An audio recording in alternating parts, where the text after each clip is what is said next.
Hello, everybody. Welcome to Talk About House. I'm Todd. I'm Juana. The first thing you'll probably notice is that Gilligan and Marianne are no longer here. Of course, we went to a costume party right after the filming it. And what was funny was we got there. So the theme of the party was your favorite nautical person or something like that, right? Yes. So how are people dressed? Like, what were people wearing? So there, of course, were Gilligan and Marianne. There was the professor and Ginger. Oh, and oh my goodness, Ginger was spot on, and so was the captain, the skipper. The skipper and then Marianne were absolutely fantastic. The pirates, oh my goodness, the pirates went all out. They had the long hair and the whole thing. There was a pirate that had 4 pistols because, of course, the pistols were all one shot, so you needed 4 pistols in order to be able to keep shooting. There was a Captain Nemo there. Yeah. So there was a whole array of nautical people there, and a good time was had by all. Yeah, it was super fun. And then the other thing you'll probably notice is, your hair looks a little bit different. What happened here? Okay, I warned you guys. This was okay. This is not, you did not have anything put in your hair to make it curly. No, actually just the opposite. So what happened was about 1.5 years ago, I had my hair chemically straightened. And so it lasted a long time. And I went and got my hair cut yesterday. And I asked them to remove all the hair that was chemically treated. So this is what was left. So literally, the longer hair was like pulling your hair down, making it artificially straighter. Right. As soon as they cut it all off, it went back to, that's your natural hair. Right. So we cut off about 10 inches. Yeah, I cut off quite a bit of hair. Yes. But that's it. So, all right. Now that we have all that out of the way, what was funny was the other the skipper and the Ginger are clients. Yes. So it wasn't a client party; it was just a party but it's clients of ours were there too. It was kind of funny. Yes. Okay, we're going to talk about basically it's a 5-year housing market prediction. We're going to show some data. We did not make this data; it comes from U.S. News. We did one of these videos a little while ago. But it's different data. So they're using their own data sets. We're just going to kind of go through it. We're going to talk about. We're not saying this is going to happen. What we're doing is we're going to talk about why what happened in the past happened and what's likely to happen go forward in the future. This is for the whole country. This is not for Las Vegas. It's not for Austin. It's not for Miami. It's not for anything. It's in aggregate everything. Okay. If you want more accurate information, go find a video with your market. And then if it's Las Vegas, you can subscribe to this channel. We'll tell you all about Vegas. Okay, here's the headline, 2024 to 2029 housing market predictions. This is what caught my eye, Juana. It says the next 5 years will be a challenging time for home buyers and renters. Didn't say anything about sellers. Sellers are pretty much going to be fine in here. Let's talk about that really quick. In general, why would it be a bad time challenging for buyers and renters? Given that Crash Bros have said, housing's going to crash, so you'll be able to buy houses for pennies on the dollar. Apparently, they don't think that's going to happen. So, a couple things. I actually had a phone call from somebody yesterday who has a property to sell, and this person was telling me that she was thinking of selling because she's heard that there's going to be a massive recession and that real estate prices are going to crash 60 to 80%. And I'm thinking, what? We're going to pick up like 40 more. If prices went down 80%, we'd pick up 40 more houses. Yeah, we all would. So anyway, so there was that. I hope it happens.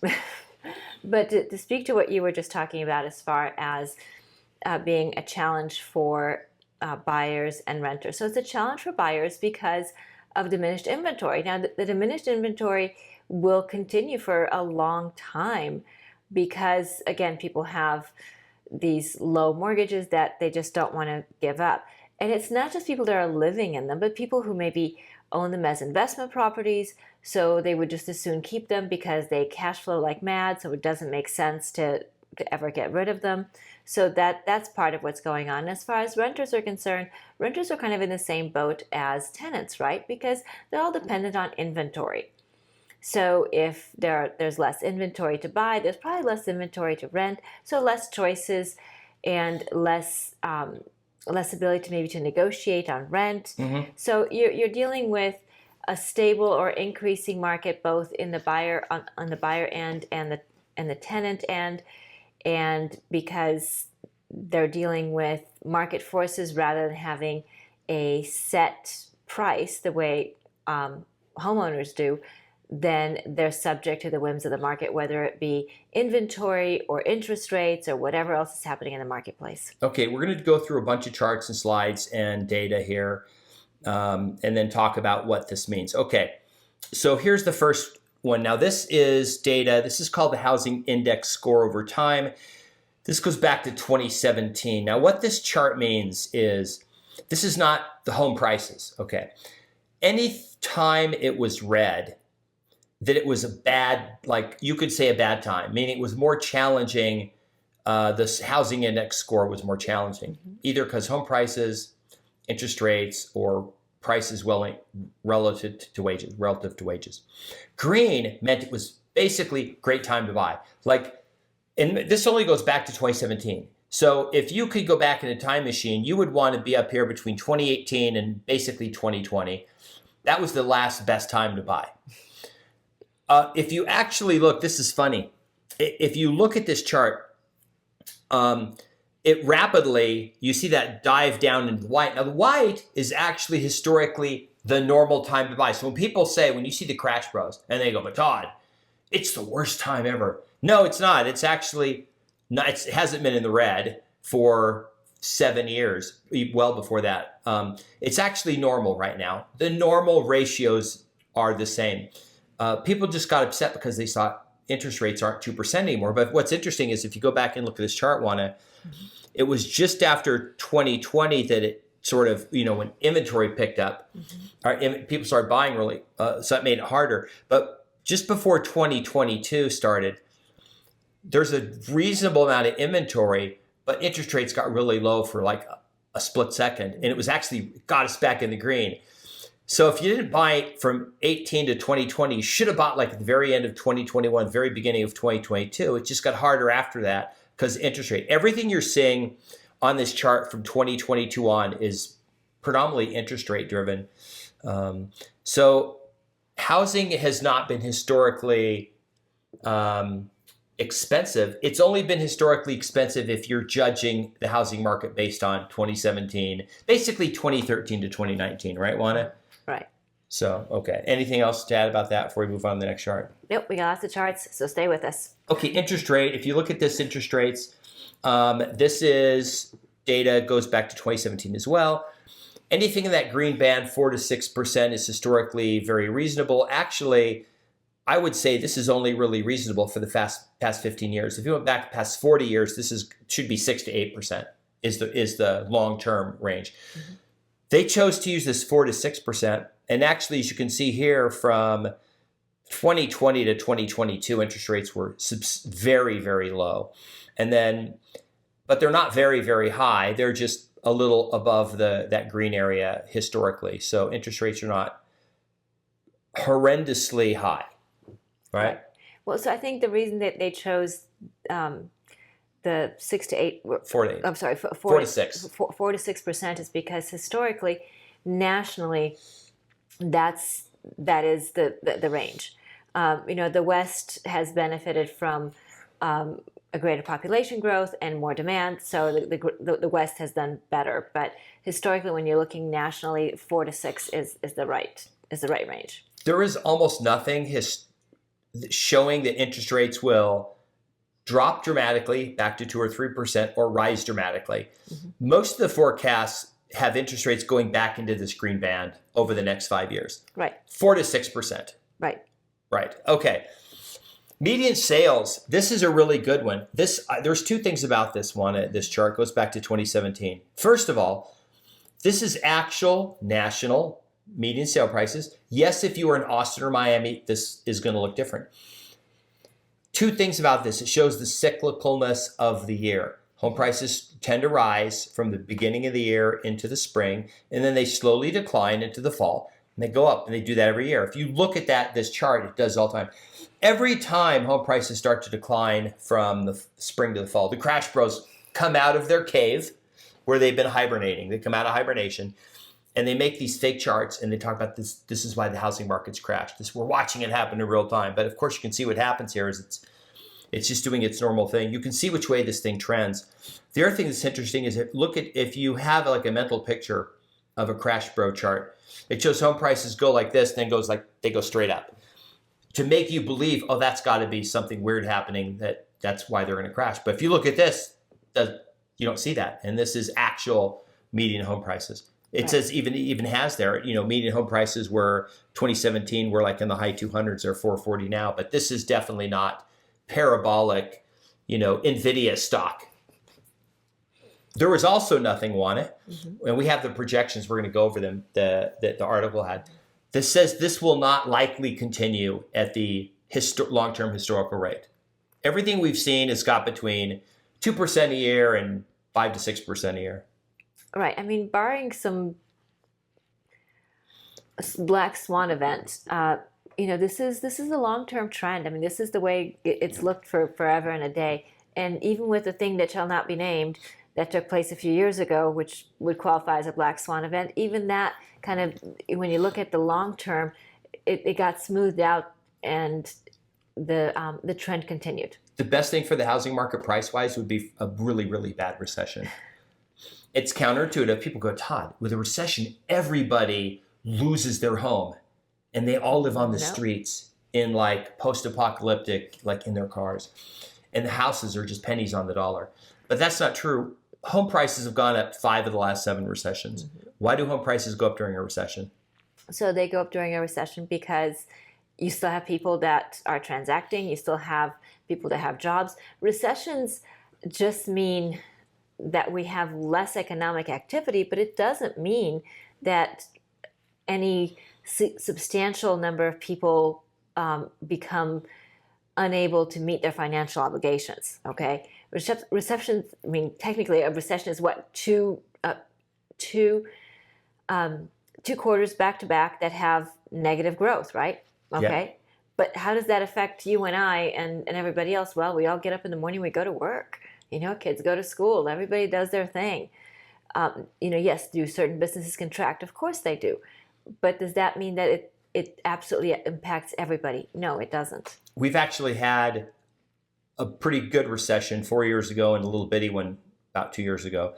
And home prices went up through both of those. Well, yeah. And then remember, recessions, sometimes we don't even know that we're in them until they're in the rearview mirror, right? And then even when we are in them, then the government comes out and says, well, yeah, but that doesn't count. By their own definition, that is a recession. But when they say it doesn't count, it doesn't count. So these are much more complicated. The bottom line is, how are you doing? How are you and your family doing? And that's really the measure for you. And that's the measure for each one of us, right? How are we individually doing? And then that's how we make decisions. But like I said before, we have, homes are either free and clear, or we have homes that have a fixed interest rate, so a fixed payment. So budgeting is pretty straightforward for most of us. The people that don't have control of their budget are people who are renting because they're, like I said before, at the whim of the market, right? What's happening in the market? Rents go up. Seldom do rents go down. More likely than not, rents may plateau. Here's median rent price. I'm going to explain the chart because it's not intuitive. This is not if you look on the right, on the left there, that 1, 2, 3, 4, that is not like, the 2 is not $2,000 a month. Okay, what this is anything below 0, which is that bottom line, meant that rents nationally declined.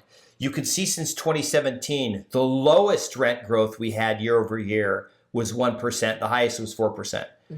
Rents go up year over year. So what this shows is rents are going up anywhere from 1 to 4% a year and have been for the last 7 years. You would probably have to go back to 2008 to see any actually rent declines. But rents have increased nationally in probably 390 of the 400 markets individually as well as nationally. But so I just wanted to point out that it's pretty normal for rents to just keep going up, just like home prices are going up. And you may not notice rents going up in your market. And the reason you may not notice is because maybe your rental market's really stable, which means people are renewing their leases. So when people are renewing their leases, it's harder for you to actually see that. The government does try to keep track of that through surveys, but I don't think it's very accurate. So let me No. give you an example. As you know, Todd and I manage properties, and when tenants come up to have their lease renewed, I can't remember the last time we did not do a rent increase. And for us, rent increases are anywhere between 5 and 10%. And so this saying like, oh, the max, rent increases were 4%. I'm thinking, okay, we've never had a 4% rent increase. Not that small. So we currently have a property that's about to get renewed, and that one's going to have a 5% rent increase, and that's because these tenants have been in there forever and a day, and we're giving them a break. Yeah, and so that's totally fine. They've been there for like 10 years, but even they have had, again, anywhere between 5 and 8% rent increases. Most of our rent increases are actually 8 to 10%. So it's only these long-term tenants that are somewhere between 5 and 8%. Part of that is because the owners are not having to spend a lot of money to upgrade these properties, to update these properties, and they don't have a vacancy to make up for. So if these tenants were to move out, this rent would go up substantially more because the property would be upgraded, updated, and there would be a vacancy. So that would have to be made up for with a more substantial rent increase. This next chart is housing supply. This is the number of homes in MLSs available to purchase. The green band up there, that 4 months, is historically a normal market. You can see that since 2017, we have really not had a normal market. Obviously, if you go back to this 2021, 2022 timeframe, we had like a month of inventory. Homes, actually half of all homes were going under contract the same day they went on the market in some markets. You can see the trend here. It's not super high. It's a little over 2 months.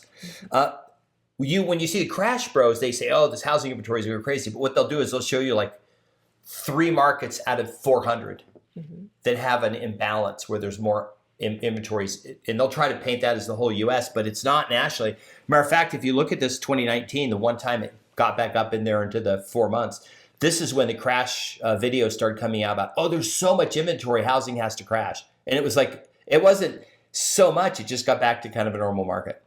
So I want to give it kind of are you going to talk about new homes? I think we have some new home stuff. Okay, then I won't talk about it. Yeah, we do have some new home stuff. We'll talk about that in a second. I'll wait for you. Okay. This is rental vacancy. This is another good one. There's this theory that there's all these houses sitting out there. They're empty. No one's renting them, yada, yada, yada. Well, as you can see from this chart, this is the this is the percent of rental vacancy. Right now it's at 6.3%. The year over year change was 0.4%. And what this chart shows is that basically over the last 7 years, the rental vacancy has been pretty steady. Now, Juana, 6.3%. Does that mean that 6.3% of all rentals are just sitting there vacant and they've been vacant for a year and nobody wants them? No, I mean 6% and change is actually, as far as I'm concerned, full occupancy, because 6%, that's just the people that are turning, right? So people move out, new people move in. Maybe properties need to be cleaned up or improved or whatever, and then they get turned over to a new tenant. Maybe they've got a tenant that has signed a lease, but they don't take occupancy for a few weeks because maybe they agreed to rent the property on the 5th of the month and they're already paying rent through the end of the month at their other place, and they'll start the lease at this place the 1st of next month, that sort of thing. So that counts in all that. Yeah. So when you're looking at that, 6% is nothing. I mean, literally, it's absolutely nothing. And it's, like I said, these properties are just properties that are turning. And that's what you're seeing. You're not seeing true vacancy, meaning long-term. They're just vacant for a short period of time. That's not to say that that house down the street from you that's been vacant for 2 months isn't truly vacant. It is. And that's fine. And that may be for other reasons that maybe you're not privy to, or maybe they're just overpriced. Just like with anything else, if something is overpriced, then it's going to be on the market a lot longer. as opposed to the property that's maybe across the street that rented in 2 days. So that's kind of what you have to contend with. This next one, single family building permits. This is when they pull the permit. Now this also shows the seasonality of it, because across the country, like maybe in the Southwest, they build year round, but they don't in a lot of other parts of the country. They're pretty much shut down in the winter months. But if you look at this chart, what's interesting is you can see that after the housing crash, that the new home builders backed off substantially. They have not even come back to early 1990s building. The country is much larger with far more people coming in, which is one of the reasons home prices are going up, is because new home builders are not building enough homes. And by the time these homes get completed, they're all sold. They all have people moving into them. They don't have a huge inventory just sitting out there. And there's this lack of inventory for people to buy. We should have seen far more new home building over the last 15 years, but we haven't seen that. Wanda, you were going to say something about new home prices or whatever. Right. So new home building, we've seen, certainly there are a lot of new home builders out there, and there's actually quite a bit of new home inventory, and especially when you put it against the resale inventory, there is percentage-wise a greater amount of new home inventory than usual, but that's only because the resale market is just so small. So what I'm saying is that, look, if you're comparing an orange and a watermelon, then yes, the watermelon is so much bigger. But if you're comparing, an orange to maybe a cantaloupe, now the difference isn't so big. So that's kind of what I'm saying is the reason why it looks like there are so many more new homes on the market. It's not that there are that many more. It just looks that way compared to the amount of resale, because the resale is so low. Okay, these are the housing market predictions for the next 5 years. These are not our predictions. This is U.S. News' predictions. We're going to talk about them. Okay, let's start with home prices. Mm-hmm. After rising 1.8% 2023 and jumping 5.8% year over year through May 2024, home price forecast to flatten out as more listings are added to the market and rates remain relatively high. By 2025 through 2029, given the large run-up from 2021 through now, home prices are predicted to rise more gradually at a percentage point or so above the inflation rate, okay, for an estimated increase of about 17% from 2024 levels. If home prices are going to go beat inflation by 1%, isn't buying real estate a good or owning it a good hedge against inflation? Because if we get back to 3, 4, 5% inflation, real estate's going to basically have that 1% hedge. So real estate is generally speaking a good hedge against inflation, because to your point, it does beat inflation. It's also a good hedge against inflation because even when inflation is low, real estate outperforms inflation. Okay, here's the next one. Rents. After rising sharply in 2021, 2022, home rents continued to rise through May 2024 at a more moderate pace, largely due to those markets that have seen a huge jump in supply. For 2025, rents are expected to rise more for single-family homes than multifamily. Mm-hmm. By 2029, rent increases are predicted to track inflation rates but rise more quickly for single-family homes. My gut feeling tells me rents will go up at a rate more than home prices. Talk about this scenario. Someone buys a median house, call it $420,000, and let's just, for estimate, they finance the whole thing. Mm-hmm. We'll say 5 years from now, let's just say they paid down $20,000 of that. So they have a $400,000 loan now. They paid off $20,000. But let's just say the house now is worth $500,000 mm-hmm. in 5 years. Their payment hasn't changed because it's locked in. A renter's payment is now rising, mm-hmm. and probably more than they're paying in mortgage. Mm-hmm. But if that tenant wants to buy, they're now going to pay $500,000 for the same house. So let's talk about that buyer A who bought more, say right now, 2024, has $100,000 in equity. Buyer B who waits a year says, I can't afford the $300 or $400 more a month. But after 5 years, the person who paid $300 or $400 a month has $100,000 in equity. Talk about that a little bit. Right. So if you do the math, let's say it's $500 a month, because I like easy math. 5 years, in a year that's 3,000. Yeah. So in a year that's $6,000. In 5 years, it's $30,000. So they've paid $30,000 more maybe than the tenant did, but they end up with $100,000 of equity. Even if you say, okay, well, it's not really $100,000 of equity because they paid down $20,000, fine, but it's still a substantial amount of equity, more than they would have if they were a tenant. So tenants are kind of caught in this position where if they're going to be in a place long term, it makes more sense to buy. If they're going to only be in a place for a short amount of time, then it doesn't make sense to buy because of the costs in and out of the transaction. Right. If you bought a house in 2019, your median house payment nationally is about $1,100 a month. Mm-hmm. If you're still renting, your rent payment is about $2,100 a month. And the person next door to you who bought 5 years ago is paying $1,000 or less a month, and they have probably $130,000 of equity. Right.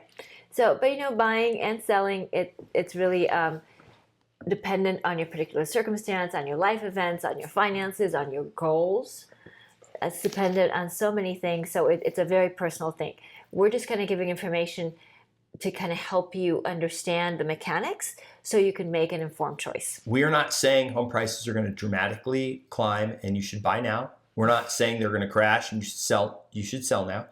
What we're saying is there is absolutely no data that any actual experts are saying anything's going to happen to housing other than the normal what's happened. The charts we've just shown you over the last 7 years, you could go back 15 years, they've been doing about the same. The only people saying anything different, like the person you met, 80%, if she wants to sell her house, we will be happy to help her sell it and get as much equity out of it as she can. But anyway. So that was kind of fun. Hope you enjoyed the charts. Please remember to leave us your real estate related comments down below. We appreciate them. Please subscribe, hit the notification bell, share the video, like the video, because we like you too. Oh, and thank you for reaching out to us. We met one of our viewers at the grocery store the other day. Denara. Yes. So big shout out to you. Thank you so much for watching and for being courageous and coming up to us. If you see us out and about, please say hello. We'd love to meet you. And we'll see you on the next video. Bye. Bye.